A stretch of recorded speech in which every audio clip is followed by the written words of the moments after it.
Big ബോസിൻ്റെ ഏഴാമത്തെ സീസണിൽ ഏറ്റവും കൂടുതൽ പ്രതിഫലം കൈപ്പറ്റുന്നത് അനുമോളാണ്.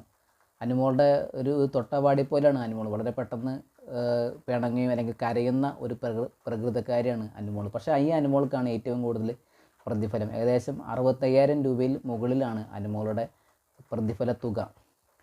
അതേസമയം ബിഗ് ബോസിൻ്റെ അവതാരകൻ കൂടിയായ മലയാളികളുടെ പ്രിയപ്പെട്ട താരമായ മോഹൻലാലിന് ഈ സീസണിൽ ഏകദേശം 24 കോടിയോളം രൂപയാണ് ഉള്ളത്.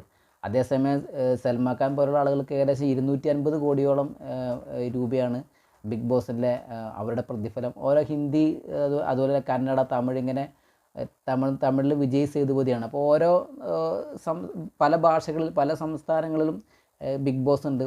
അതോടൊപ്പം തന്നെ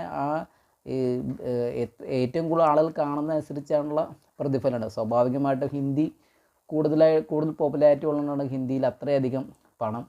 ഇവിടെ കേരളത്തിൽ ശ്വേതാ മേനോന് ഡെയിലി 1 ലക്ഷം രൂപ മുൻകാലങ്ങളിലുണ്ടായിരുന്നു. അതുപോലെ പേളിമാണി ഉണ്ടായിരുന്നു, ആര്യ, രഞ്ജിനി, ഹരിദാസ്, ഇവർക്കൊക്കെ അത്യാവശ്യം ഒരു പ്രതിഫലം ഉണ്ടായിരുന്നു. പക്ഷേ ഇപ്പോൾ ഈ സീസണിൽ ഏറ്റവും കൂടുതൽ പ്രതിഫലം പറ്റുന്നത് അനുമോളാണ്. അതുപോലെ